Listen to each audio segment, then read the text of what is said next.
All right, everyone, I want you to stand up right now. Take out your phones. Take a selfie with your neighbor. It's time to get social.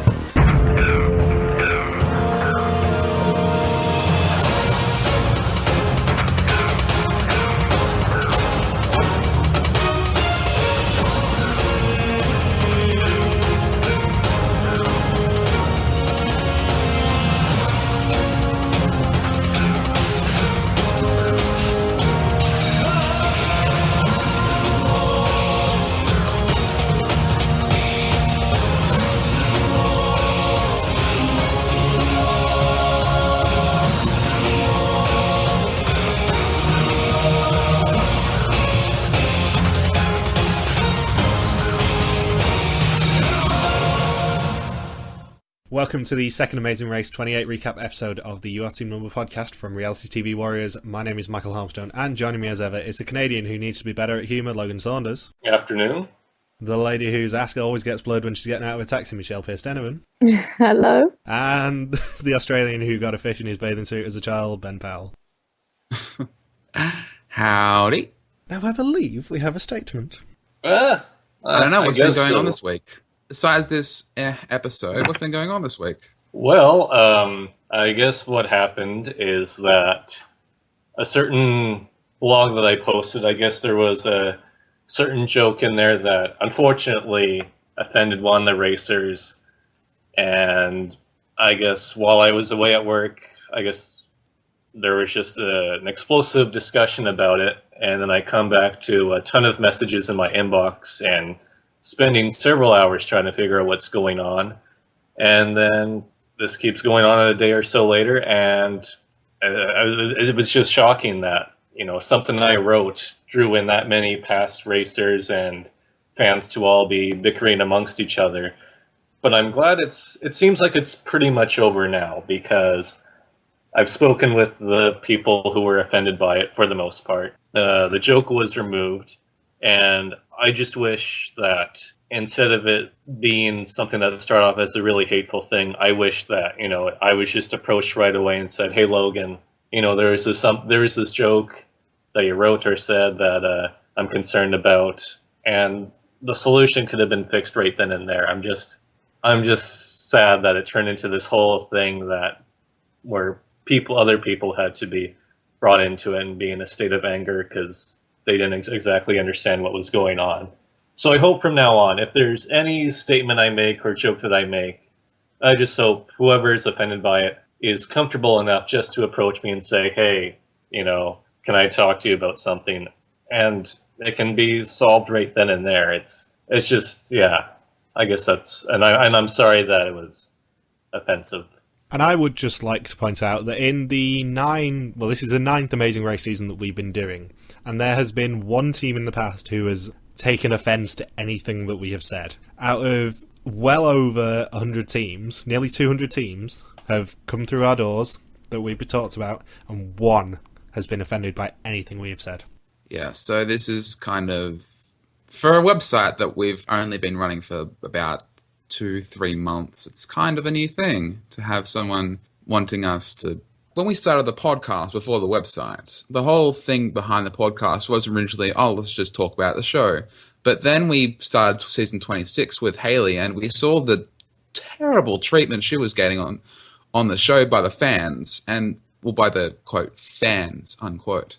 And it was like, wow, this is really stupid. Why is this happening? Like, well, we saw why it was happening, but we still thought it was stupid anyway. So we basically rededicated our podcast, and by extension, sort of, kind of, Logan's as well, to, you know, these people should be defended. These people shouldn't have this sort of stuff at them. So it's like, we didn't have anything against the person in question. We didn't have anything against them. It's just, like I said, we dedicate ourselves trying to defend these sorts of people who sort of get immediate hate from the fan base of being emotional or outspoken and a woman. Not necessarily the woman, but just defending people generally who maybe get shit on by the general viewers. Yeah, like Haley from season 26, Justin from season 27, Sherry from this season. Jessica and Brittany to a lesser extent. I mean, we praised them a lot last week, and they got a lot of crap from casuals for the vomiting comment. Well, I wasn't here last week. I was off living my glam lifestyle in Lismore. It's just like, on behalf of everyone here, or everyone's already said it so far multiple times to many people, in an attempt to really smooth this over, we don't aim to offend anyone, and we are sorry that we did offend anyone. We're not going to go the Survivor Oz route of saying we're sorry you're offended, because that's if something I'd said on this website or on Logan's blog offends someone, that's on us, not on you. So TLDR, we're sorry. And it was just sad to see that, this is supposed to be a fun thing. We're just a tiny little podcast in a small community just talking about a random TV show that we like. I'm not trying to do anything huge with it. It's like, if there's anything offensive that's going on, just approach me, and there's a solution to everything. So, yeah, it was just weird to see it turn into a huge thing when it could have been fixed so quickly and peacefully. And as I have been saying to many people over the last couple of days, Logan is a good guy. Occasionally. And it's... Despite the vegetarianism and, that sort of stuff. Yeah, God, I love dogs. How can you be vegetarian? I love dogs. Okay. I can't help it. We don't eat dogs. Yeah, we don't eat dogs. I love dogs, and, I can still appreciate steak or bacon, for example. Oh, bacon. Logan, was there any experience with people eating animals Korea? Possibly. Let's just go back to having fun. I mean, I'm just sorry that, something I wrote, got so many people involved and resulted in people having to fight with each other when, let's have some fun, guys. Let's have some fun. Typical Canadian, always saying sorry. Anyway, previously 11 teams left their homes and flew to Mexico, where they had a great detour, choosing between mariachi music and fireworks. At the roadblock, Dana and Matt and Tyler and Corey jumped to the front of the pack, and Scott fell to pieces. Dana and Matt won the cab race, and Scott and Blair were saved from elimination by a surprising opening non-elimination leg. And then the blow dryer. We were hoping this team was coming last week. We got to find out what Blair packed. What's in her Amazing Race backpack? If only she made a video about it. We found out that Blair packed a curling iron and a hairdryer and loads of other stuff that she then just dumps onto the greeter. You know what? I would take a hairdryer. I'm very sorry, but I would. If they're staying in hotels, there'll be hairdryers there. Yeah, but they take so long. Like, if you get a really strong hairdryer, it takes 2 minutes to do my hair. Those hotel ones, 20 minutes. You can't have a 20-minute thing happening on the race. Yeah, but it's so much weight to pack. No, you get a lightweight travel one. You go through airport scanners and they go, why the hell have you got a hairdryer? Because otherwise, someone like me, your hair looks like rubbish. It's all flyaway and crap. Would you rather survive another leg, though, and look like crap, or get eliminated, Michelle? Well, you mean look like I wouldn't get eliminated over a hairdryer. I would make sure of that. Priorities. I need a hairdryer. And I suspect we might rag on this leg a little bit, because it wasn't as good as last week. But two very important things that we always moan about were in this episode. Number one, a full intro, which I know Ben pointed out to me earlier. Number two, every single start time. Doesn't add any extra time to the episode. You just have to put it in the lower third for me. Just so we know. To be fair, there wasn't that much going on in the episode anyway. It was only like 2 tasks. No, but you just have to have it there. You don't even have to draw attention to it. Just put it underneath every team when we see them for the first time, and I will love you forever, editors. It seems like a minor complaint, but it's just, complaint about the intro seems to be more like a online fan thing, because even on the Facebook page people complain about it, but it's not like a staple that has to be in every show. It's just it'd be nice every now and again to showcase the teams that are in the episode. I wouldn't, it's not important to me for my reality TV viewing experience as a whole, because, for me, the world wouldn't fly off its hinges or fly out of orbit if Big Brother suddenly gave up its intro. But, it's just nice to, occasionally see get reminded of who's in the team, so you can like be reminded, oh, I hate them. Oh, I like them. Oh, I don't like them. Oh, they're all right. Who are they again?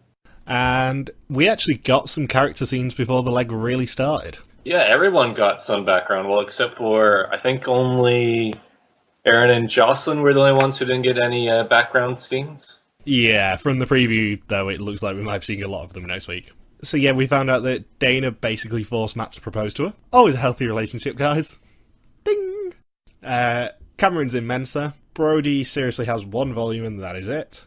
And also, Cameron Darius got recognised at the airport. I've been away for the last 2 podcasts for various reasons. One of them is like I don't like recording preview podcasts in general because it's sort of like, well, by the time that race actually starts, to me, it's like all the impressions I've made off the bio videos and bio reading sort of become meaningless once the race actually starts. And 2, I just didn't feel like it. Yeah, I guessed as much. Ben Powell can't be asked correspondent. Last week was me just missing it because of a weird series of events. But like one of the things I noticed is, why do Cody and Brad shout everything they say? Brody is way worse for it than Kurt is. But yeah, Brody has one volume and that is it. He is basically the living embodiment of anyone who is on Big Brother. Just constantly shouting in the diary room. Yeah. I mean, I don't know why, like, you know, you look at the 3 main CBS reality shows, and you have 1, Survivor, the one that used to be a Super Bowl lead-out program. 2, you have The Amazing Race, which has won like 10, 12 Emmys. And 3, you have Big Brother, aka the show that Les Moon gives Julie Chen to do on a summer break. To get her out the house.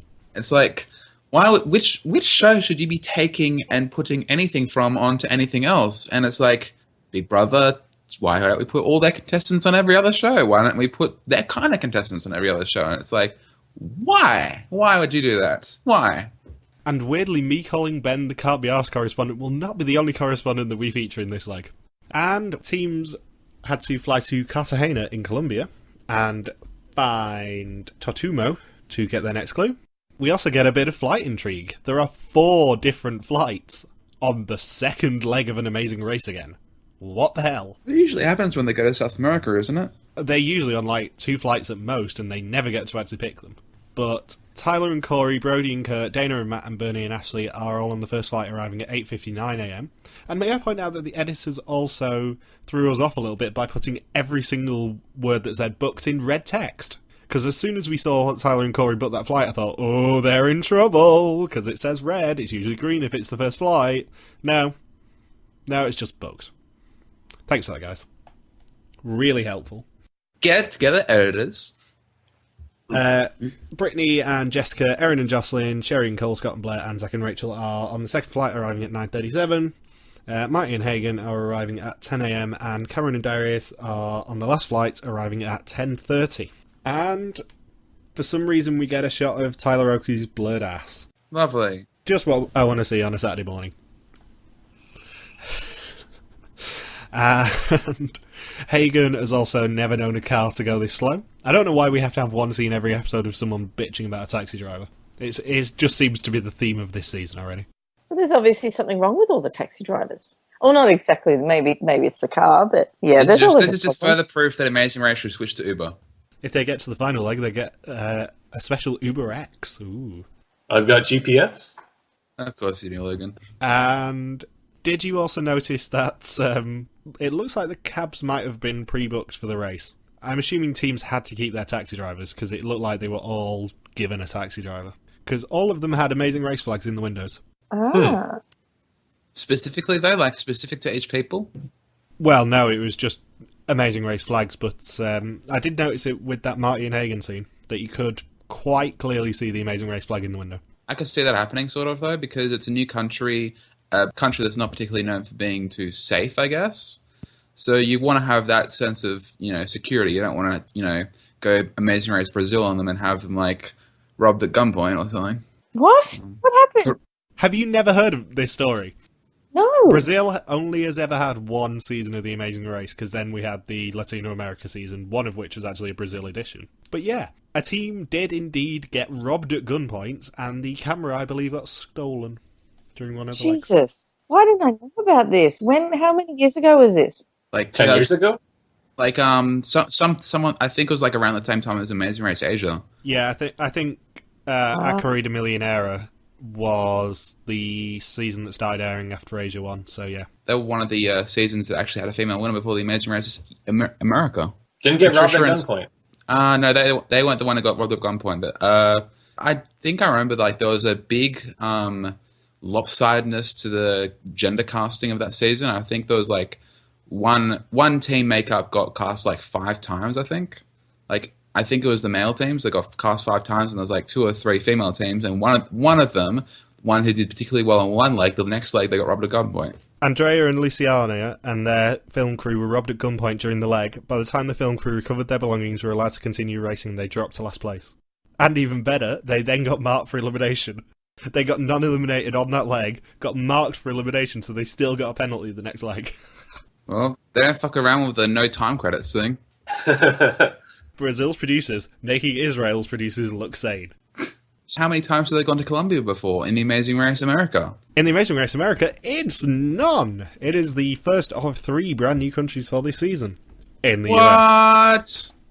And the first of 2 countries in this season that have been visited by international versions and not by Amazing Race US. What? Colombia is a frequent location of Amazing Race Latino America, Shot Gas Porra, and I believe the host of Latino America is actually from Colombia. I think Toya is Colombian. In fact, I'm pretty sure she is. Wait, there's a female Amazing Race host? There is. Did you not know about this? I didn't know about that either. This is news to me. Toya is not only the first female host, but she's also the first host who used to be a racer. She raced in Latino America 3 and then took over in Latino America 6, I believe. I haven't seen much of the series, but like the one episode I have seen is of Latino America / El Carrera Millionera. Like I haven't seen much of it, but the one clip I have seen was in season 1 when randomly after I think it was like 2 or 3 legs of this male female couple dominating, like randomly they go for the fast forward. They get it, but they're randomly beaten to the pit stop by this sort of slow mother-daughter team who had a fear of heights, and they had to do a zip line or rappelling task that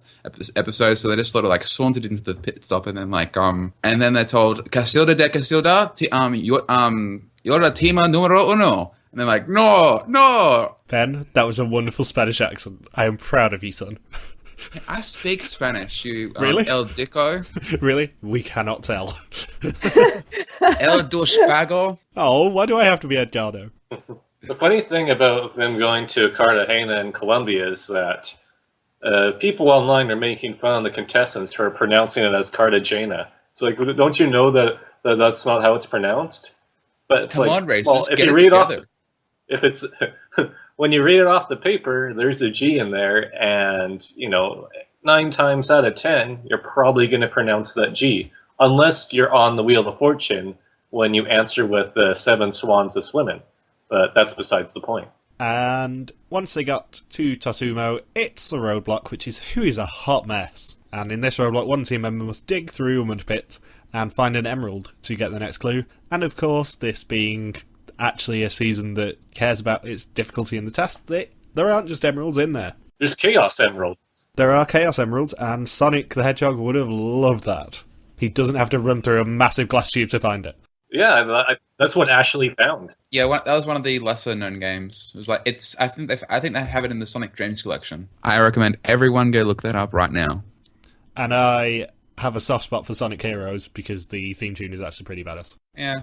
And it's Brody, Dana, Ashley Corey, Rachel Blair, Jocelyn Cole, Brittany and Hagen and Cameron doing the roadblock. And Dana is the first to find a jewel, but it's not an emerald. Now, I like mud masks. I like them on my face. But just Michelle, I am so going to put I like them on my face on any sort of soundboard we do for this podcast. You are not, or your life will not be worth living.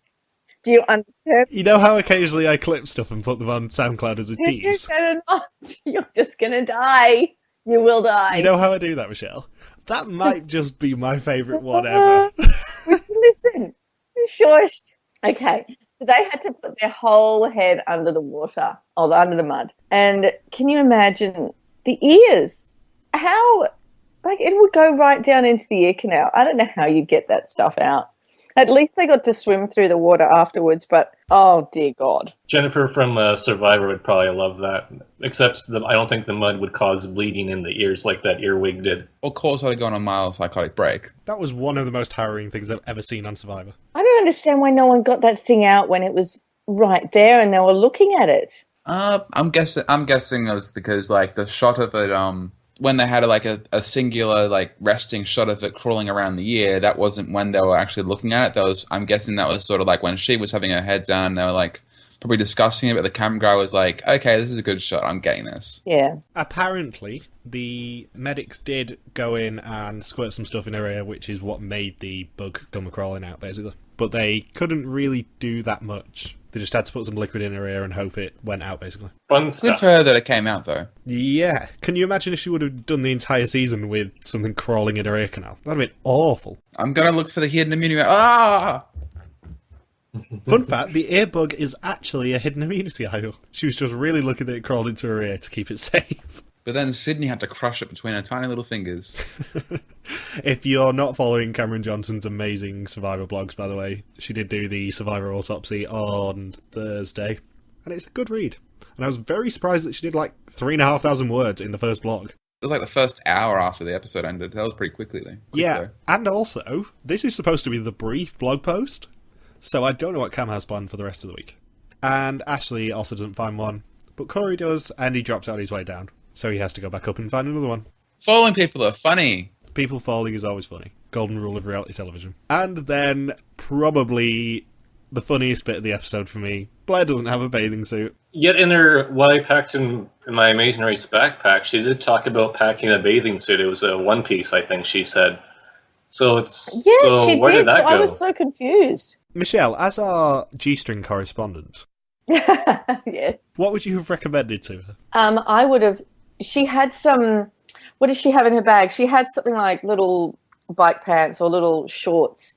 I would have just put one of those on. I don't understand why she didn't put one on. But then, someone else had an extra pair or something. Yeah, I think Jocelyn lent her some. Yeah, just wear little bike pants things. That's what I do when I'm racing around Sydney. I take some of those in my little bag in case I suddenly have to go for a swim. And Brody is the first to leave, with Ashley in second, and Dana in third, and Corey in fourth. With the driller in fifth, Cole in sixth, Rachel in seventh, and Blair in eighth. And teams must now head to Manzanillo del Mar to find their next clue. One of the things about Blair's voice is that it really reminds me of something. I'm not saying it's bad, but I enjoy listening to it, even though when she's being a bit screechy. I really do enjoy her and her very amazing voice. It reminds me of something. I can't really put my finger on it. Blair is probably my favourite contestant of the season, actually, so far. It's just that she has no shame in saying these things around her father, which makes me just giggle so much. Like the father-daughter version of Suki and Jinder? It really is. Hopefully there won't be that naked fast forward, because God, that would be the most awkward version. I know we have previously said that Suki and Jinder doing that fast forward is possibly the best iteration that fast forward could ever have, and it never needs to be repeated again because of that. But maybe father-daughter would be funnier, because that would be so awkward. And that fast forward is all about awkwardness and just generally being awesome. So at the Manzanillo del Mar, it's a detour, which is pop-up or Paria. And in pop-up, teams must build a party shack on a beach to get the next clue. And in Paria, teams must prepare and cook a fish meal, including descaling and gutting the fish to receive the next clue. At this point, have the last two teams arrived yet? No, because we saw Hagen saying she'd never known a cargo this slow after Tyler and Corey had left. So no is the answer. And didn't she say the line, "I'm begging," made me think of you? I'm begging. Yeah. I pretty much knew Michael was going to bring that up. I brought it up first. You did. Yes. Michelle scores the point. Any chance that we get to talk about Denise, because Denise is just radiant, yeah, I will take it. And this is also the site of Scott and Blair's speed bump, which sadly does not take the same idea as the what they called a speed bump last season, what was in fact the handicap from Norway, which is to help fishermen pull in a net and then get some fish in as well before they can continue on to the detour. Looks like they changed up the logo. I didn't notice that, but I was very disappointed we didn't see the return of the handicap. In fact, they just need to adopt Israel's non-elimination penalties, which is whatever the hell we want to do to you. My favourite one being, oh, we're going to Brazil next leg. Let's make you wear all your winter clothing for the leg. And then put in a fast forward that involved naked volleyball. Which that team did take, indeed. I would never want to do the Israeli Amazing Race. I would love it if you did. Somehow, I don't think that'll be a problem, Michelle. No. Given your, Australianness and not being able to speak Hebrew. Michelle, can you learn Hebrew and move to Israel for us, please? No. Oh, dear. If Scott and Blair had to do the handicap, just like with last season, do you think they would have still survived this round? Yeah, because I don't think that the volcano really took that long if you realise that the bags were tied to the side of the pit. Oh, yeah. They probably would have just finished in the same place for the leg anyway, I guess. I have a bone to pick with this roadblock. Did you see how Corey lost his emerald, and rather than having to find it, like 27 seasons of Amazing Race precedent has set, he just got to go back and find another one. That would be the equivalent of season 6. Don and Mary Jean find their clue, but on the way out, they fall into a canal or something, and then they just go back and find another clue. When even like an episode before, Freddie or I think it was Freddie or Kendra. Yep. Just they picked up another clue and they got penalised for that, like they should have been. There must have been something in the additional info that said if you do lose your emerald, you can find another one, because they should have had to go back and find it. It's unfortunate precedent though, because it's the equivalent of backdoor opening that the no roadblock count rule from 24 not being enforced did. Would it have happened with another team is my question. Say it happened to Dana and Matt, would they have had to go and find it? We don't have the extra info, so I'm not sure yet. Conspiracy theory maybe, but, I wouldn't be surprised. On the subject of Dana and Matt, they have a wonderful fight at the Detour. I love a fight like this, which is basically the equivalent of you never listened to me, Blair. And it's only leg 2. I like that line that was, Dana's line more specifically. That was like, we're suffering in this detour because I'm suffering from a lack of height and my partner's suffering from a lack of communication. Yeah, I know as a guy who's 6'5", I wouldn't really mind about that, but I can see the issue that they may have had, especially when they were using wobbly-ass chairs on sand to try and climb on. Imagine if Danny Boatwright and Stephanie LaGrossa had to do that detour together. That would be Danny would have to do all the work. How tall is Stephanie? About 5'6", I think, something like that. Okay. Danny is about 5'10", 5'11", I think, because that's the reason she won the Final Immunity Challenge. Spoilers for anyone who's not seen Survivor Guatemala, but that's the reason Danny won the Final Immunity Challenge, is because she was taller, basically. And we also get an on-location report at the Detour, because they're both in the same place. But Phil doesn't even do it for the first team arriving, it's like the second to the fourth. It's like Phil got there late and went, I'll just do it for these guys, whatever. Clearly he had a clear path to get to the pit stop after having that random greeting of the mid-pack of the teams. And Dana and Matt and Brody and Kat are the first to get rejected for pop-up. And then we learn that Erin got a fish in her bathing suit as a child. Erin and Jocelyn are slightly oversharing here, I think. I mean, it's not unwelcome because we've heard weirder things in The Amazing Race, but it was just like... We've heard weirder things from them in their bios. Last week we had a bull castration story, and now we have a fish in the crotch story, and this is only after 2 episodes. It's my fish in her crotch.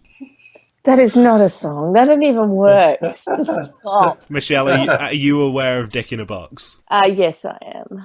Yeah, that'll be Justin Timberlake's next single with the Andy Samberg. You can tell that Ford dropped out as a sponsor for this season when they don't have their name attached to any of those souped-up cars on the beach. Those cars were awesome. Where was Exhibit? Yeah. Where was Exhibit? What? Exhibit, the host of Pimp My Ride. He should have been there with those cars. The host of popular MTV program Pimp My Ride. And I sound so unbelievably white when I say that. I've never heard of that. You've never heard of Pimp My Ride? Really? No. Wow. Even Michelle has, and she's 63. Yeah, exactly. I want to go to that party on the beach. That party But on it's the beach like gotten a lot of memes and stuff over the years. You'll have to see some clips from Pimp My Ride. Okay. Or the video game for it. The video game for Pimp My Ride is considered one of the worst video games made of all time. Of all time. I googled Pimp My Ride, and one of the first things to come up was Pimp My Ride winners. Show was nearly entirely fake. There's a shock. That's pretty much, yeah, the one guy had to refilm his reaction to the pimped out car multiple times because producers thought he didn't react well enough. And Tyler and Corey are the first to leave pop-up, with Brody and Kurt in second, and Bernie and Ashley in third. And teams must now head to the Plaza Bolivar, the pit stop for this leg of the race. The last team to check in here may be eliminated. May, don't toy with us, Phil. Let's be honest, we know it's an elimination leg this week. I'm pretty sure everyone knew it was elimination leg this week. I mean, there's no better way to kill the momentum of a season by having the first two legs as non-elimination legs. I mean, you know, people have a hard enough time keeping track of the names and people who are in the season in the first episode. Like, you think they're actually going to keep all the teams in for 3 legs? Hello, Amazing Race Vietnam. Oh, we're such an encyclopedia today. Because they had the first 3 legs as a non-elimination last year. They kept all 8 teams in for 4 legs before eliminating anyone. Sounds like Family Edition. Well, that just must be proof that communism doesn't work. And that's how Ben sees it. So, Tyler and Corey check in first at the pit stop, and they win a trip for 2 from Travelocity to St. Thomas. However, in a heartbreaking turn of events, they don't get breakfast in bed. And that really put the pressure under Kurt and Brody. And Kurt and Brody shout their way to second, with Bernie and Ashley in third. And Dana and Matt fight over the stake being in the wrong place at their detour as well. So it wasn't a good detour for them generally. Have Marty and Hagen and Cameron and Darius actually arrived in the country yet? Yeah, by this point, yeah. They've already been in the cabs for a really long time. Like, pretty much 90% of Cam and Darius's confessionals seem to come from within that taxi. A very Lorena and Jason-esque moment for them. We didn't really discuss them arriving, though, did we? That's because there's not a lot really to discuss, apart from, oh, they're half an hour behind. Oh, wait, no, they're not. Well, the tragic, bottom 2 of that episode was the fact that they kept on, flip-flopping between each other because of various reasons. She has a surprisingly husk voice, like someone she smoked like 50 packs of cigarette a day. It's not the usual voice you get from a daughter and a mother-daughter team. She sounds like Kat Von D in LA Inc. None of you ever seen that show? No? Long time ago? No, well, the show, not at all. the show opens with her. The show opens with her slam cut to her walking through the dark streets of LA, and then there's this voiceover that's like, "I love this city. I am Batman." Well, you ruined it, Michael. I thought you were doing a Batman impression, too. I love this city. I have a special connection with this city. My name is Oliver Queen. I love Arrow. Arrow's awesome. I was a fan of when Hagen was in the cab and was like, the ultra slow cab that was going nowhere fast. And what was the line? She was begging? I'm begging. I mean, it's I don't good, know but why I'm just doing Hagen in a Batman voice now. I'll clarify that I'm not ragging on her because it's a great voice. It's a great voice. Seemed like she nearly drowned in the roadblock. Phil said that mud was like 2,000 foot deep. Yeah, I was worried for her at one point. I don't know why. I wonder how close other people are there. There must be someone on the edge ready to jump in if someone has problems. Yeah, you know how they have lifeguards in any water task? Do they have like divers underneath the mud just waiting for the call that someone's drowning and they need to help them? You know how that it was filmed, like, the volcano was filmed from one side. They're probably waiting on the other side. Probably. The side that wasn't filmed. Darnell was probably the lifeguard for the task. He didn't have any goggles for it, though. As far as Hagen begging a taxi driver to go, like, she had, her begging had nothing on Selena from The Apprentice. my mère more, my père more, mon cher more. That will have flown straight over Logan and Michelle's heads there. Selena was a wonderful character in Apprentice UK last year, who was the unashamed villainess of the season. And she was wonderful. She cackled her way through project managing a kids' party task by saying, "I hate kids, but I couldn't throw a party." And she won it. Didn't she have to do fire breathing to the party as well? She did, yes. She was introduced as a former podium dancer. And you can find all this info about her on the write-up I did for her in my top 62 contestants of 2015. You can. It's under the Hall of Fame tab on the Reality TV Warriors website. And if you're interested as to what her begging actually meant in English, it was, my mother is dead, my father is dead, my dog is dead.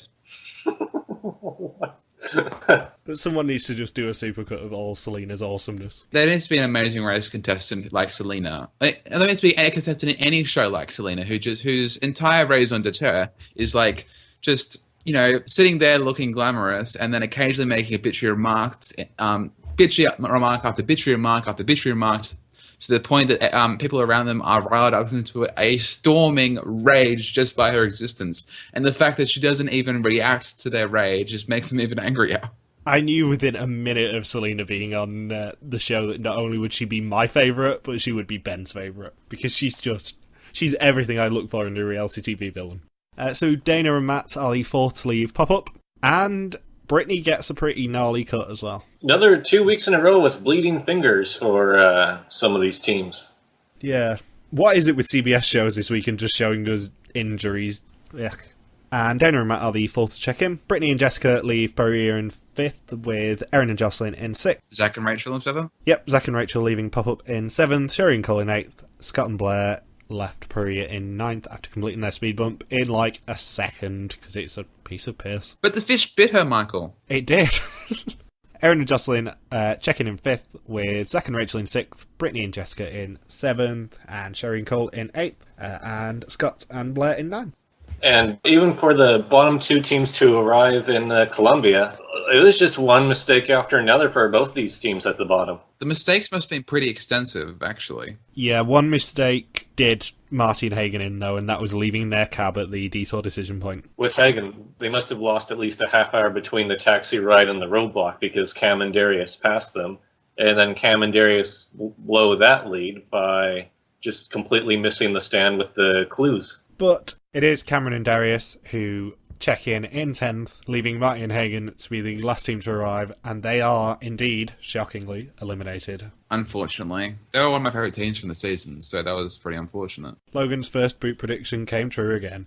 Which I didn't want it to come true, because I really like this team too. In fact, I really like both teams that unfortunately were stuck at the bottom two for this week, so it was kind of brutal to see them have to race it out to survive the first elimination of the season. But yeah, it's funny that it just all comes full circle from the first week when they meet up in the airport, and then Cam and Darius have that thing like, oh yeah, I remember that viral video, and now, a few years down the road, they have to try and remember Marty and Hagen as, oh yeah, you guys were on The Amazing Race. That's mean. You're so mean, Logan. You couldn't do any better. We'll never know. We'll never know until I'm on Amazing Race Canada one day. And next time, there's more explosions, Blair sells herself, and Erin is not a fan of caves. What's with caves? She looks like she has an anxiety attack. Can I just say, though, that it must have actually been a close round if Marty and Hagen, they arrived at the pit stop and Cameron and Darius were still there.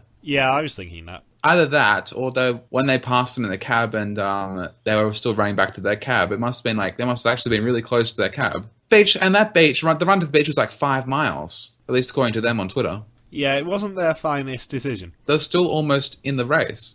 Yeah, Cameron and Darius really, really screwed up there. Yeah, being a chef doesn't equate to being a member of Mensa. And we had quite a lot of listener questions again this week. It's nice to see people sending questions. Please do, because we love talking about them. And I'm going to start off with my favourite one from Kurt Repchel, who said, would any of you on the podcast wear a thong if you were racing with your dad? No. That would be a no.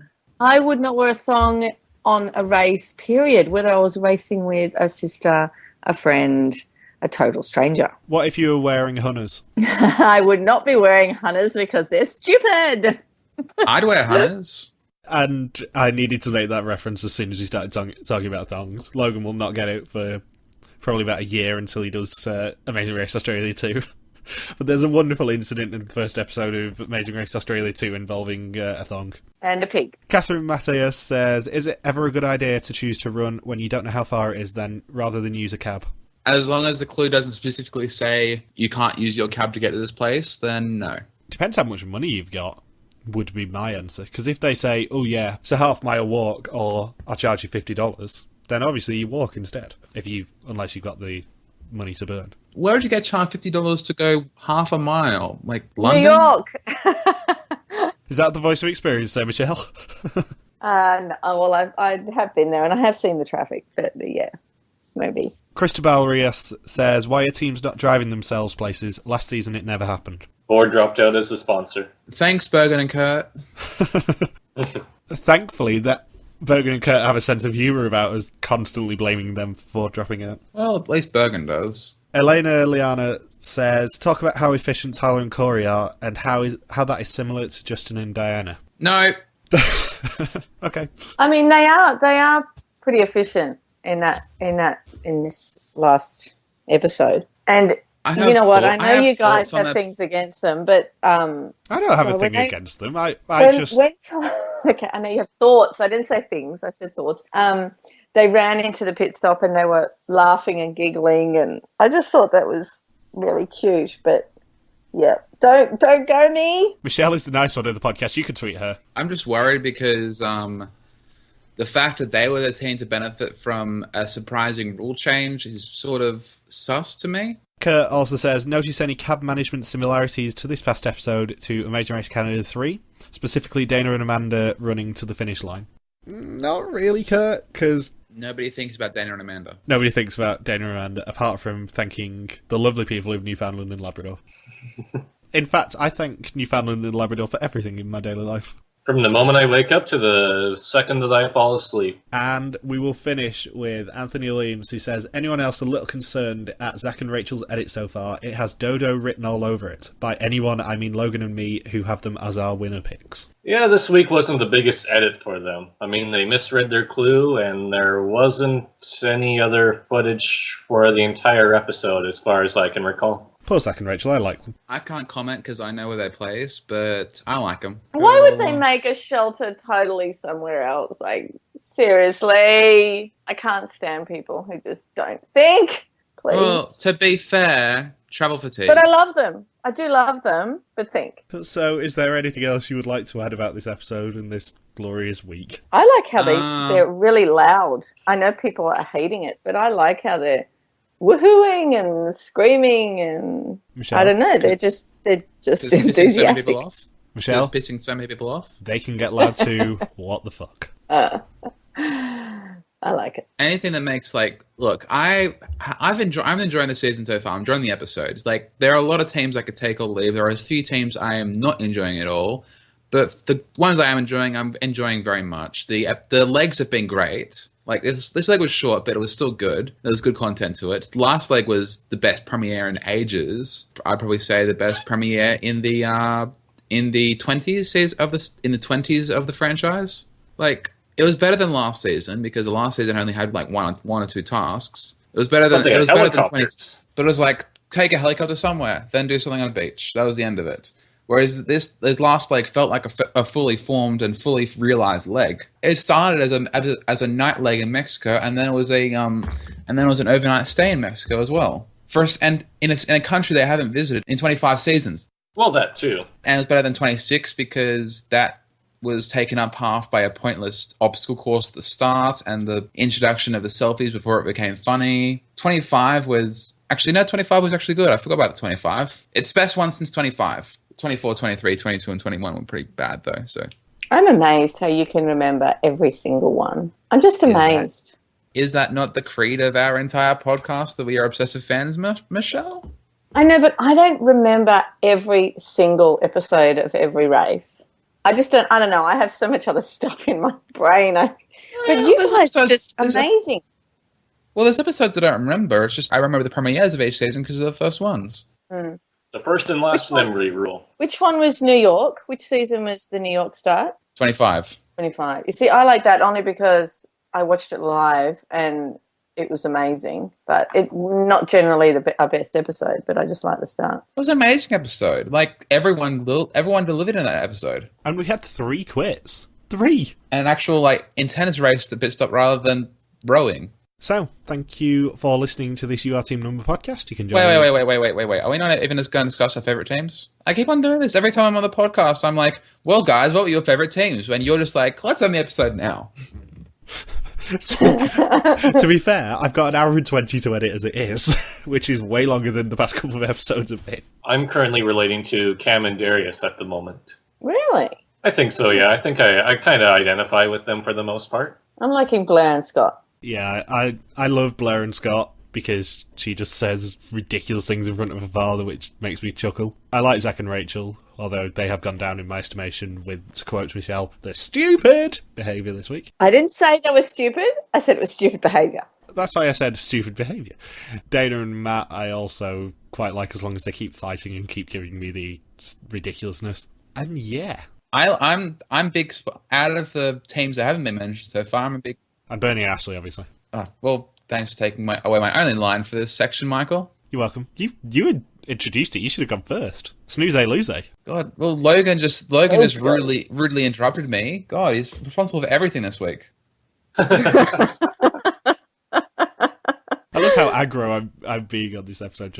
But yeah, I'm in no particular order. I'm a fan of. I like Matt and Dana. Like half because I think they're a strong team and their story seems to be going somewhere. And this entire episode was about their lack of communication. So that was good. Bernie and Ashley, I really actually like. I liked past tense Marty and Hagen until they had to leave. Sherry I like. Cole is a bit annoying, but Sherry I like. So Sherry and Cole, Scott and Blair, Bernie and Ashley, Matt and Dana. Those are my four ride or die. And Tiffany and Krista, obviously. I don't get it. The fact that Tiffany and Krista have to be mentioned every time because they're awesome. Okay, and Sherry as well. Cole has to win me over. Krista might have just messaged me, that's why. So, thank you for listening to this You Are Team Number podcast. You can join us next week to recap episode 3. If you've got any questions, feel free to contact us on our Facebook page, Reality TV Warriors, on our Twitter account at RTV Warriors, or on our own Twitter pages at MJ Helmstone for me, Log Superkawaki for Logan, Bear333333 for Michelle, and Ink1Y for Ben. Bye. Duh. Bye. Bye. Hashtag RTV Warriors. Damn it. Hashtag RTV Warriors. Hashtag 250. Hashtag no hate. Peace. I love this city. It's so good to be back in LA.